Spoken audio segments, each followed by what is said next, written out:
न कि मलाई केही पाउनका लागि होइन। मैले अघि पुष्पजीले नि भनिसक्नु, स्पष्ट हुनुहोस्, प्रचण्डजीले सुन्नुहोस्। त्यतिखेरदेखि नै कारबाही गर्ने मान्छे मै थिएँ। तत्कालको तत्काल कारबाही गरेर महाधिवक्ताको कार्यालयमा त्यहाँ उपस्थिति हुनुभएका 400 भन्दा बढी पीडितहरू आउँदाखेरि त्यहाँ हामीले न्याय पायो आई हिसाबसँग भनेर गएको स्मरण त होला नि तपाईँ।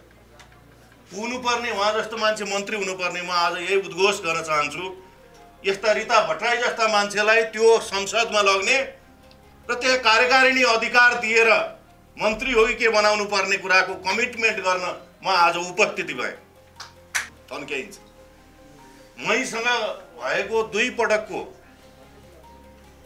सहमति सम्झौता सहकारी पीडितहरूको पक्षबाट आन्दोलन गर्दाखेरि म पनि उपस्थिति भएर यो सरकारलाई, योभन्दा अगाडिको सरकार प्रचण्डजी नै नेतृत्व हुँदा पनि भनेको थिएँ, यो धेरै मलाई जिस्क्याउने काम नगर्नुहोस्। यदि मैले साइन गर्नुपर्छ भने जे बुँदामा साइन गरिएको छ त्यो कार्यान्वयन हुनुपर्छ र यो कार्यान्वयन हुन सक्ने बुँदाहरू मात्र छन्। यहाँ यदि छैन भन्नुहुन्छ भने सरकारको तर्फबाट तपाईँहरूले अहिले नै अब्जेक्सन गर्नुहोस्। र थोर बहुत मैले पनि बुझेको छु राज्यको कसरी यसलाई समाधान गर्न सकिन्छ भन्ने कुरा मैले पनि बुझेको छु। र यो जब सहमति हुन्छ त्यसलाई पहिलाका जस्तो त लत्याउने काम चाहिँ नगरियोस् है। यसलाई यो धृष्टता चाहिँ नगर्नुहोस्। यसले ठुलो एउटा नचाहिने किसिमको नराम्रो परिणाम ल्याउन सक्छ, जसमा तपाईहरूले चाहिँ नि यसको जिम्मेवारी हुनुपर्ने छ भनेर साइन गरियो। गुनागत रूपमा सबै भनियो, सबै कुरामा सहमत। नेपालले त बाहिर विदेशीले त सोध्दा नि अचम्म मान्छ, कस्तो कस्तो चाहिँ जीवन बिताएर हिँडिरहेछन् यिनीहरूका। यी सबै यही गरिब जनताको साग बेचेर, रीता भट्टराई जस्ताको साग बेचेर खाएको पैसाले यिनलाई पोल्ने दिन आउँदैछ। सोचिराखे होला यी नियत्था जनताको त कोही छैन भनेर। मलाई पनि बाध्य बनायो तिमीहरूले। मलाई पनि आउन यसरी आएर रहर गर्नु थिएन। 7वटा प्रधानमन्त्रीसँग काम गर्ने मौका पनि मिल्यो। म तपाईँलाई अहिले यहाँनिर भन्छु, वित्तीय अपचलनले गर्दा अन्तर्राष्ट्रिय परिवेशमा फाइनेन्सियल एक्सन टास्क फोर्सबाट ग्रे लिस्टमा हामी परिसक्यौँ। एपीजीको हामी सिग्नेटरी हौँ। हामीले त्यहाँ हाम्रा त फेरि मन्त्रीहरू चाहिँ उपस्थित छन् भने विदेश जान पाएपछि जसले जहाँ भत्ता पठाएको छ विदेशीबाट तुरुन्त जान पायो भने यहाँ तछाड मछाड हुन्छ। 3 जना जानुपर्ने ठाउँमा 30 जनाको लड्को लाग्छ। देशलाई कंगाल बनाउने यिनै छन्। फेरि त्यहाँ पुगे कुरा पनि नबुझिकन साइन गर्छन्। साइन गरेर आउँछन्, त्यसको सिग्नेटरी हुन्छन्, मेम्बर स्टेट बनेर आउँछ। कतागी त्यहाँबाट मुख देख्न नहुने वातावरण यिनीहरूले बनायो भने को जान्थ्यो यहाँ? यदि राम्रो अवस्था भएको भए वातावरण मात्र मिलाइदेऊ न सरकार, वातावरण मात्र मिलाइदेऊ न राज्य। हामी काम गरेर खान्छौँ भन्दा पनि यिनीहरू नगर्ने। यी पीडकको मैत्री हुने, यिनीहरू यी दलालका मैत्री हुने। खोला नाला जङ्गल जम्मै बेचिरहेछन्, खाइरहेछन्। कतिवटा त यी गुन्डाहरू मन्त्री भयो, मेरो अगाडि त पर्थेनन्। अहिले पनि भन्छु म, मेरो पनि नाभाको जिन्दगी छ। धेरै पटक हेर्नु भने सायद 5औं 7औं पटक भन्दा बढी नै होला म मर्नबाट बाँचेको। म यिनीहरूसँग किन डराउँछु? अहिले भन्दै हुनुहुन्थ्यो पूर्व सुरक्षाकर्मी परिषदले पेन्सन रे, तिम्रो घरबाट दिएको पेन्सन हो मलाई। मेरा सुरक्षाकर्मी परिषदका सम्पूर्ण सदस्यहरूले तपाईले आवाज दिँदै हुनुहुन्छ। तपाईहरुको समय समयमा हामीले पनि यो देशमा लोकतन्त्र स्थापित गर्नका लागि तपाईहरुले खेल्नु भएको भूमिकालाई हामी सधैँ सम्मान गर्छौं, उच्च कदर गर्छौं। यो कुरा तपाईले मनन गरिदिनु भएको छ र एकातर्फ यो छँदैछ, तर अर्कोतर्फ यही सरकारमा बस्नेहरू लोकतन्त्र ल्यायौं, हामीले गणतन्त्र ल्यायौं, जनताका अधिकारहरू स्थापित गर्नका लागि हामीले जेल नेल कालकोठरी भोग्यौं भन्नेहरू चाहिँ फेरि तपाईहरुका आवाजहरूलाई पनि कुण्ठित गर्ने कामहरू गरिरहेछ। यो विरोधाभासपूर्ण छ जुन यहाँ अहिले कुशलभ केसीले राखिसक्नु भएको छ तपाईहरुका हामी। किनभने यो देशमा फ्रिडम, उसका लागि फ्रिडम अफ स्पीच हुनैपर्छ। लोकतन्त्रको सबैभन्दा तो अत्यन्त सुन्दर पक्ष यही हो। र यो आज कार्यक्रममा अध्यक्षता गर्नुभएका कुशलभ केसीज्यू लगायत नेपाल पूर्व सुरक्षाकर्मी परिषदका सल्लाहकार पूर्व उपरथी दवाडी सर लगायत मञ्चमा रहनुभएका विभिन्न विशिष्ट व्यक्तित्वहरू र यहाँ पीडित वर्गहरू र पीडितहरूलाई साथ दिन उपस्थित भएका सम्पूर्ण दाजुभाइ दिदीबहिनीहरूमा हार्दिक नमस्कार। मलाई त सबैभन्दा सुरुमा बोल्दै हुनुहुन्थ्यो रिता भट्टराईजीले, तपाईहरुलाई कतिलाई कस्तो भयो मलाई त साह्रै सहन नसक्ने खालको त्यो इमोसनमा म चाहिँ पुगेँ। यतिका वर्ष 33 वर्षसम्म प्रहरी सेवामा रहेँ। यो अपराधीहरूको दुनियाँमा चलिरहेको थियो, यिनका साम्राज्य चलाउने कामहरू भइरहेको थियो। यहाँ मात्र होइन, विदेशका धेरै देशहरूमा यिनीहरूका कनेक्सन बनाएर सिन्डिकेट बनाएर यहाँको सत्ता साझेदारीहरूसँग साँठगाँठ गरेर मन्त्री हुँ भन्नेहरू सरकार चलाउनेहरूसँगको साँठगाँठ गरेर जनतालाई प्रताडित गर्नेहरूलाई त दोलो काटेकै हो। अझै पनि तयार छु, तर यति इमोसन भयो कि रिता भट्टराई जस्तो जो प्रथम हुँदै हुनुहुन्थ्यो 4 कक्षाबाट 5 मा जाँदै गर्दा कुरा सुनाउनु भयो। यहाँ त सबै दलालहरू, जग्गा दलाल, आफ्नो सरकारी जग्गा बेच्नेहरू,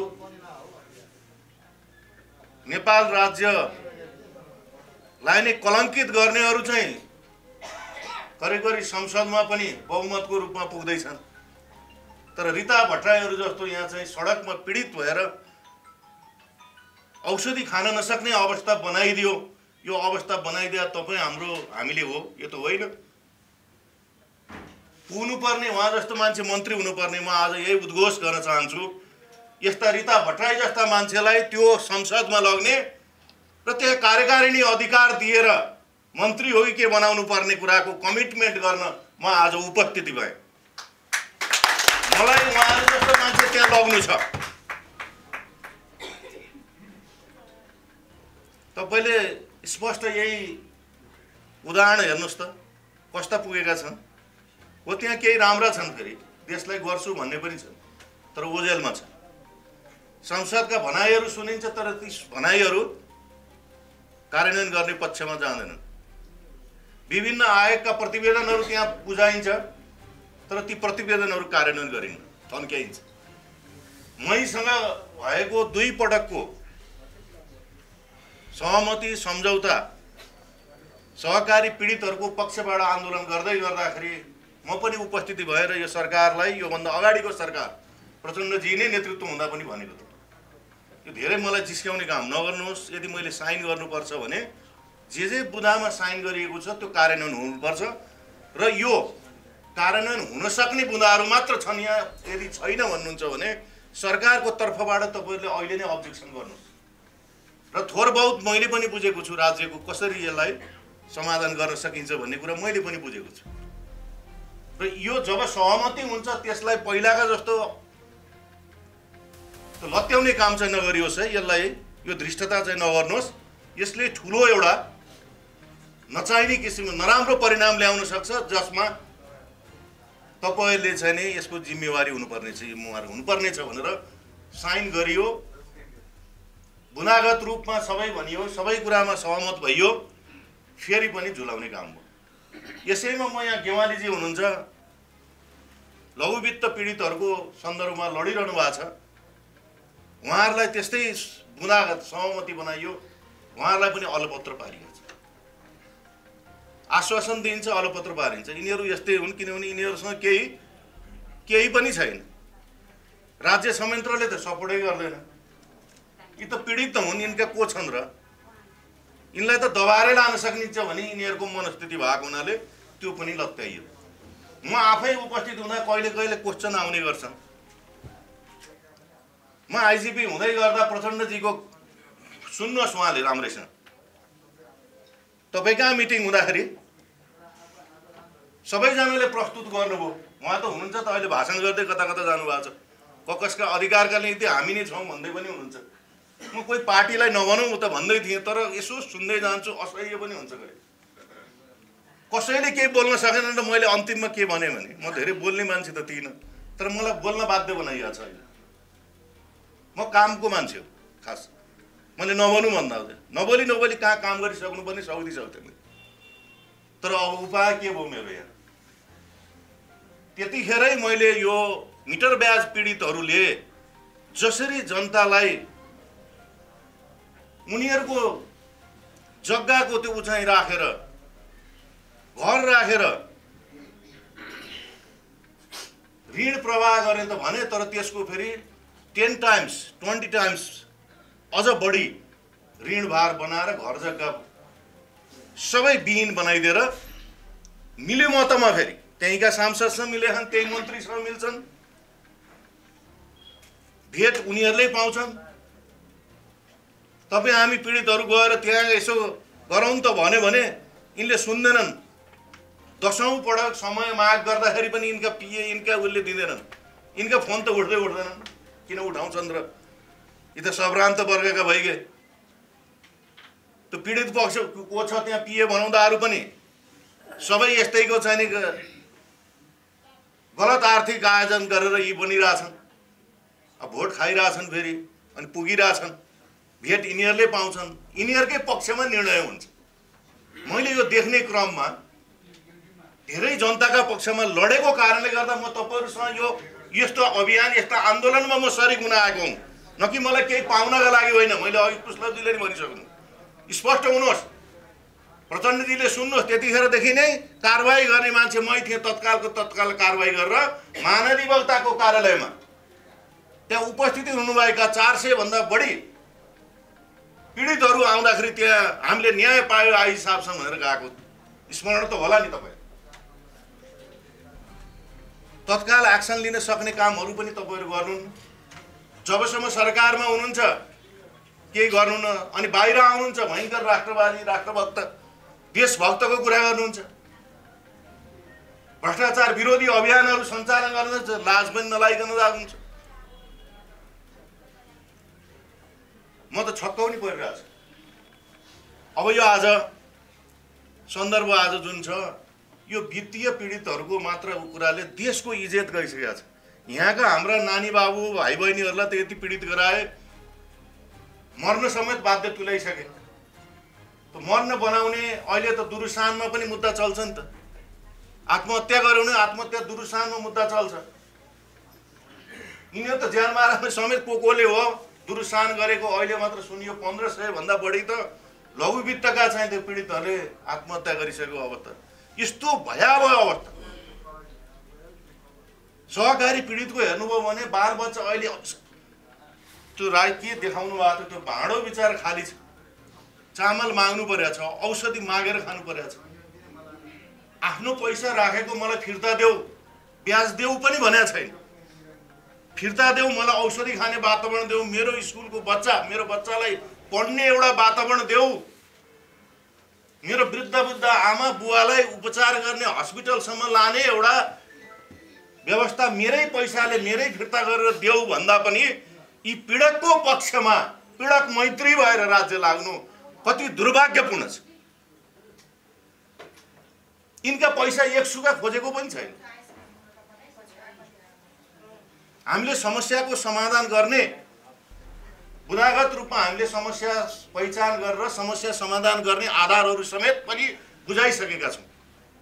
यसरी गर्नु यिनका सम्पत्ति जफत गरेर राष्ट्र बैंकले होस्, अर्थ मन्त्रालयले होस्, नेपाल प्रहरीको सीआईबीले होस्, मुद्दा चलाइसकेपछि यिनका सम्पत्ति जफत गरेर कहाँ सम्पत्ति लगेका छन्, कुन निकायमा यिनीहरूले जग्गा दलाली गर्दै हिँडे, कुन सङ्घ संस्थाहरू खोलेर फेरि अपचलन गरे, कहाँ विदेशमा यिनीहरूले पैसा पठाए, यिनका परिवारहरू यिनका आफन्तजनहरूले एकदमको नेपालले त बाहिर विदेशीले त सोध्दा नि अचम्म मान्छ कस्तो चाहिँ जीवन बिताएर हिँडिरहेछन् यिनीहरूका। यी सबै यही गरिब जनताको साग बेचेर रीता भट्टराई जस्ताको साग बेचेर खाएको पैसाले यिनलाई पोल्ने दिन आउँदैछ। सोचिराखे होला यी नियत था जनताको त कोही छैन भनेर। मलाई पनि बाध्य बनायो तिमीहरूले। मलाई पनि आउन यसरी आएर रहर गर्नु थिएन। 7वटा प्रधानमन्त्रीसँग काम गर्ने मौका पनि मिल्यो। म तपाईलाई अहिले यहाँनिर भन्छु, वित्तीय अपचलनले गर्दा अन्तर्राष्ट्रिय परिवेशमा फाइनान्सियल एक्सन टास्क फोर्सबाट ग्रे लिस्टमा हामी परिसक्यौँ। एपीजी को हामी सिग्नेटरी हौँ। हामीले त्यहाँ हाम्रा त फेरि मन्त्रीहरू चाहिँ उपस्थित छन् भने विदेश जान पाएपछि जसले जहाँ भत्ता पठाएको छ विदेशीबाट तुरुन्त जान पायो भने यहाँ तछाड मछाड हुन्छ। 3 जना जानुपर्ने ठाउँमा 30 जनाको लड्को लाग्छ। देशलाई कंगाल बनाउने यिनै छन्। फेरि त्यहाँ पुगे कुरा पनि नबुझिकन साइन गर्छन्। साइन गरेर आउँछन्, त्यसको सिग्नेटरी हुन्छन्, मेम्बर स्टेट बनेर आउँछ। कति लज्जास्पद छ। यही अपचलन, यही आर्थिक अपचलनले गर्दा, यही हुन्डी कारोबारीलाई कारबाही गर्न नसक्दा 2008 देखि 14 सम्म ग्रे लिस्टमा भएको थियो। र मलाई सम्झना छ, म त्यतिखेर अपराध महाशाखामा हुँदा 31 वटा चाहिँ हुन्डीका करोडौं अरबौं चाहिँ गर्नेहरूलाई कारबाहीको दायरामा ल्याएको थिएँ। मैले तपाईलाई भन्नु होला, मलाई यो सन्दर्भ आउँदै गर्दा तपाईहरु समक्ष राख्नु म बाध्य भएँ। 2014 मा त्यसपछि यसलाई प्रयास गरियो र ग्रे लिस्टबाट हटाउने कामहरू भए। सुझाव सहित हामीले दियौं। तत्कालीन गृह सचिव पनि हुनुहुन्थ्यो त्यसमा। हामी अनवरत काम पनि गर्यौं र देशलाई यस्तो आर्थिक अपराधको एउटा केन्द्रको जस्तो रूपमा अहिले अन्तर्राष्ट्रिय रूपमा पनि आइसकेको छ।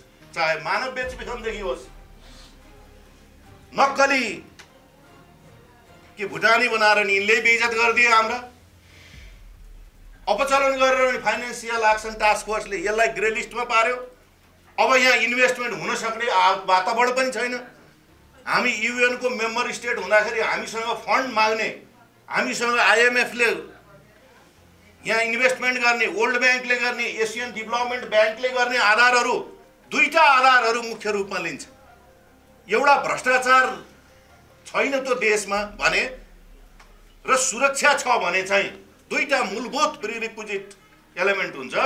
त्यो छ भने बाहिर यो वर्ल्ड बैंक देखि, एडीबी देखि, आईएमएफ देखि, यूएन का यूएनडीपी देखि सबैले यहाँ इन्भेस्टमेन्ट पनि गर्थे। अन्य देशहरू त्यसरी त्यो अधिकार भित्रै पर्छ, किनकि हामी युनाइटेड नेसन को मेम्बर स्टेट हौं, त्यो अधिकार राख्थ्यौं। मागिरहनु पर्ने अवस्था होइन। यहाँ 50,000 आईएनजीओहरू गठन गरेर अस्ति डोनाल्ड ट्रम्पले, मिस्टर प्रेसिडेन्टले भनेको जस्तै सब माग्नेको देश बनाए। कसले बनायो? हामीले बनाएको हो। यिनले बनाएका होइनन्। बारम्बार प्रधानमन्त्री बन्नेहरू यिनै होइनन्। मलाई हिजो एयरपोर्टबाट मुख छोपेर आउँदै थियो बिचरा हाम्रा भाइ बहिनीहरू, बाध्य बनाए विदेशिनका लागि। त्यहाँबाट मुख देख्न नहुने वातावरण यिनैले बनायो भने को जान्थ्यो यहाँ यदि राम्रो अवस्था भएको भए? वातावरण मात्र मिलाइदेऊ न सरकार, वातावरण मात्र मिलाइदेऊ न राज्य।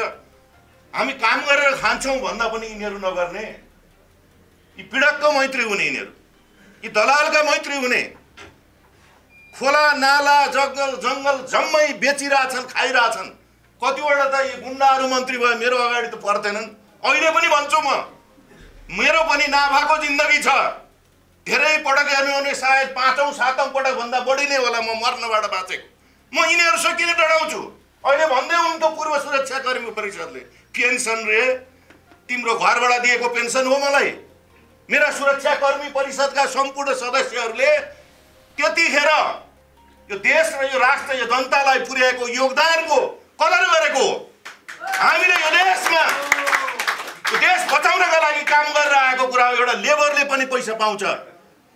धेरै कुरा नचाहिने कुराहरू गर्दै नहिँड्नु नेतृत्वमा बस्नेहरू, फर्काउन सकिन्छ भनेर नसोचे हुन्छ। कतिवटा आन्दोलन गर्दै गर्दा म पनि मुख्य आन्दोलनमा सरकारकै पक्षबाट म थिएँ। आउनुहोस् त्यहाँ कांग्रेसका यो शशाङ्क कोइरालादेखि यहाँ को हुनुहुन्छ, तीर्थराम डङ्गोलको किताबमा हेर्नुहोस्, सर्वेन्द्र को हो भन्ने कुरा त्यतिखेरकै आन्दोलनकारीका नेतृत्व गर्नेहरूले किताबमा लेखेका छन् कसरी काम गर्थ्यौं भन्ने। तर याद रहोस्, तपाईले धेरै हेप्नुभयो, मनपर्दी गर्न थाल्नुभयो। कुरै नसुन्ने, दबाउन सकिन्छ भन्ने, सबै कुरा त दबाउन सक्नुहोला, तर यो भावनालाई कुण्ठित गरेर तपाईँले सक्नुहुन्न। कुनै पनि सरकारमा आएर दबाउँछु भन्ने कुराको दृष्टता चाहिँ नराखे हुन्छ। अब अन्त गर्नेतर्फ हामी लागिरहेछौँ। यो ऐक्यबद्धताका साथ जुन आन्दोलनको एउटा आँधीबेहरी आउँदैछ, अब तपाईँहरू नै जिम्मेवार हुन्छ। मैले पनि सोचेको देखेको छु को कति पानीमा छ। तिम्रा भइ खाता कति खाताहरू कहाँ कहाँ के गरेर हिँडिरहेको छौ राखेका छौँ। बस्नुहोस् रिता भट्टराईजी, तपाईँलाई त्यहाँ अगाडि आएर तपाईँ जस्ता मान्छेहरूलाई त्यहाँ मन्त्री कार्यकारीमा राखेर संसदमा राखेर यिनलाई अनि बाटोमा अब आएर बचाइदेऊ भन्ने खालको वातावरण हामी दिलाउँछौँ। राखिरहनुहोस्। अब तपाईँका आँसु धेरै नबगोस्, बग्ने छैनन् भन्ने पनि यो कुराहरू यहाँ उद्घोष पनि गर्न चाहन्छु। र धेरै कुरा तपाईँहरूलाई नराखिकन हामी त अनुशासितबाट आएको अनुशासनको एउटा इसेन्स हुन्छ। सङ्घ सङ्गठन जहाँ पनि चाहिन्छ। लोकतान्त्रिक मान्य मूल्यता भनेको पनि स्व अनुशासित भन्ने कुराहरू हो। तर जब टुट्छ सबै कुराहरू अनि त्यसको बाध्य हुन्छ मान्छे। असुरक्षित भयो भने देश छोड्न पनि बाध्य हुन्छ मान्छे। हेर्नुहोस्, बाहिर बाहिर द्वन्द्वग्रस्त मुलुकहरू बाल बच्चाहरू बोकेर माटो खाँदै पनि अरू देशमा शरण लिन पर्ने अवस्थाहरू बनिरहेछ। यो अवस्था त इन्डिरेक्टली यिनै सत्तामा बस्नेहरूले गराएका होइनन्। हाम्रा नेपाली भाइ बहिनीहरूलाई किन विदेशी बाध्य भए? म त छक्क पर्छु। हेर्नुहोस्, त्यो पीडकहरूको पैसाले बारम्बार कहाँ उपयोग गर्ने हो? चुनाव आउँछ अनि चुनावमा फेरि त्यही पैसा खोलो बगाए मान्छे किन्ने कुरा गर्छन् यिनीहरू। अब त हामी सचेत सजग हुनु पनि पर्छ। जर्नलिस्ट मित्रहरूलाई भन्न चाहन्छु, हामीले लोकतन्त्र भनेर आएको, तपाईँहरूले लडेर ल्याएको, सबैले लडेर ल्याएको, यिनीहरूले आफ्नो पोल्टोमा पारिराखेका छन्, मनपर्दी गरिरहेछ। वित्तीय अपराध गर्नेहरूदेखि लिएर राष्ट्रद्रोह गर्नेदेखि लिएर राज्यद्रोह गर्नेदेखि लिएर विभिन्न अपराधीहरूलाई साँठगाँठ गरेर अपराधीहरूलाई प्रोटेक्सन गर्नेदेखि लिएर चरम सीमा नाग्दैछ। हामीलाई त लाग्थ्यो राम्रा कामहरू हुँदै गयो भने प्रशंसा पनि गरौँ, राम्रो कामको भन्नु पनि पर्छ हामी, किनभने यो देश जोगाउनु पनि पर्छ। हामीले योभन्दा पहिला यसलाई अन्तर्राष्ट्रियकरण गर्नु पर्यो यी मुद्दाहरूलाई भनेर हामी भित्र छलफल पनि भएको थियो। तर हामीले समय कुरिराख्यौँ, किनभने आफ्नो देशलाई कति पीडित बनाउने। 70 लाख होइन, यहाँ तपाईँको लघुवित्त मिटर ब्याजी त्यो गर्दा करोड पुग्छ। 1 करोड त बाहिर विदेशमै छन् मान्छे, बाँकी 80-90 हजार त सबै तपाईँको कोही बिरामी छन्, कोही वृद्ध छन्, कोही जान्न सक्ने छन्। भनेपछि यिनले कसलाई राज गर्दैछन्? अझै रमाउँदैछन् कि नेपाली जनता देशमा राज गर्दैछु भनेर अझ दङ्ग पर्दैछन्। यो पीडितहरूको आँसुले पोल्दैन तिमीहरूलाई। अलिकति पनि मानवीयता भन्ने संवेदना छैन। मन्त्री हुनु र सांसद हुनु अनि 5औं पटक 6औं पटक कति पटक हो प्रधानमन्त्री हुनु मात्र हो ध्येय यिनीहरूको। एक पटक प्रधानमन्त्री हुँदा राम्रो काम गरेर भन्यो भने दोस्रो पटक प्रधानमन्त्रीलाई ठिकै छ त, इन्डियामा पनि देखियो हामीले मोदीजीको, ठिकै छ जनताले इन्डोर्स गरे त, राम्रो काम गरिदियो भने त राम्रो काम गर्यौ भनेरै भन्छौँ त, हामी पनि भन्छौँ, मुक्त कण्ठले प्रशंसा गर्छौँ। तर गर्ने कहाँ हो? हिजो सबै भने त देशको तपाईले हेर्नु होला, यो ललिता निवास बेच्नेदेखि यहाँ त कति बेच्ने, कति सरकारी जग्गाहरू निजीकरण गरेका छन्। अनि तिनीहरूसँग फेरि उनीहरूको खेलोमैलो छ। अनि तपाईँ हामी त के जहिले सप्रेस्ट गर्ने। तर मलाई के लाग्छ भने कहिले कहिले सोध्नु हुँदो हो तपाईँहरू पनि, हिजो के भयो भनेर चाहिँ मलाई लाग्दा, मेरा त छन् नि अहिले पनि सङ्गठनमा यत्र हुनुहुन्छ, अहिले डिएस साहबै हुनुहुन्छ, अपराधीको लागि दोहोरो गाड्ने डिएस साहब, त्यसै आएर आइसँग त्यसै नै बस्नु भएको। मलाई त के गर्व साथ लाग्छ भने नचाहिने काम गर्ने त्यो पूर्व प्रधानमन्त्री होस् कि जोसुकै होस्, त्यो गरिबलाई मात्र हाल्नका लागि जेल बनाएको होइन नि। त्यो जेल अहिले हेर्नुभयो तपाईँले भने कारागारमा कतिपल्ट मैले प्रस्ताव गरेर राखेको छु, कतिपल्ट गरे पनि मैले सक्दासम्म गर्ने हो अधिकारको हिसाबले। सरकारमा पुगेर यही गर्ने आदेश भन्नेमा त छैन। तैपनि आफ्ना प्रयासहरू जारी राखियो। गरिबका छोराछोरीहरू त्यहाँ जेल भरिया छन्, कारागार भरिया छन्। तर यहाँ देशद्रोही, देशै बेच्नेहरू, दलालहरू, यी भ्रष्टहरू चाहिँ बाहिर नाचेर तपाईँ हामी माथि फेरि शासन गर्दैछन्। यसको अन्त्य गर्नुपर्छ। यो आजको उद्घोष हो।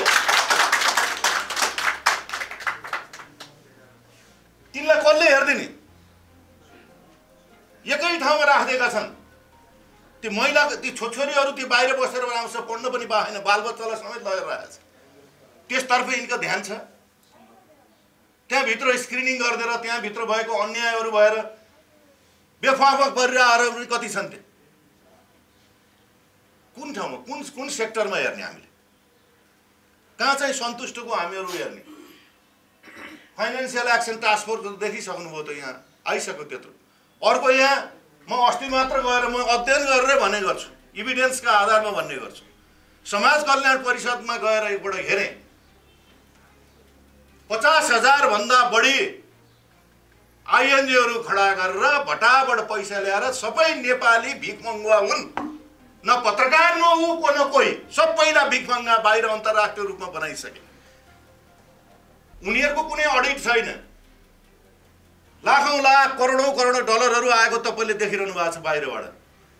हामी कहाँ आएर कुनै यहाँ विकास निर्माणका कामहरू, कुनै समृद्ध हुनेतर्फ केही देखेको छैन मैले। तर हामीलाई के बनाइयो अन्तर्राष्ट्रिय परिवेशमा भने यो चाहिँ भिखमङ्गा नेपाली।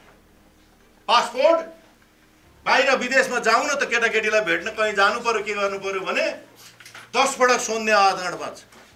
यो पासपोर्ट सबैभन्दा कमजोर भइसक्यो। नर्थ कोरिया र साउथ सुडान भन्दा पनि तल आइसक्यो। जस्ट इमेजिन हेर्नुहोस् कति हामी कहाँ पुर्याइसके यिनीहरूले। अझ भन्दैछन् बाटो राम्रो गर्ने र भटाभट गर्दैछ भन्ने सुने। म अस्ति भैरवा गएको, कति दुःखद हेर्नुहोस् है। म त बाटोमा 3 घण्टाको बाटो हो नवलपरासीबाट भैरवा पुग्नु। म यो बिचमा अलिकति गएको थिएन, अस्ति मात्र गएर आउँदा 9.5 घण्टा 10 घण्टा लाग्यो। र बाटोमा बालबच्चाहरूलाई जाने कुनै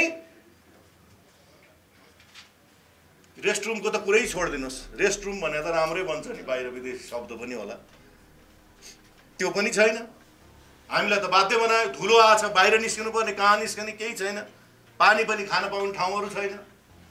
9-10 घण्टा त्यो बालबच्चा बोकेर एम्बुलेन्सहरू बिचबिचमा रोकिरहेछन्। एम्बुलेन्सहरू बिचबिचमा रोकिरहेछन्, बाटोमा आउन नसक्ने अवस्थाहरू छ। फरेन टुरिस्टहरू आएको, त्यहाँ बाहिर बस्न नसकेर त्यो निस्कन नसक्ने भए कहाँ जाने छैन। म हेरिरहेको छु त्यो सबै। मैले भिडियोमा पनि एउटा बनाएको राखेको छु। त्यस्तो बानी त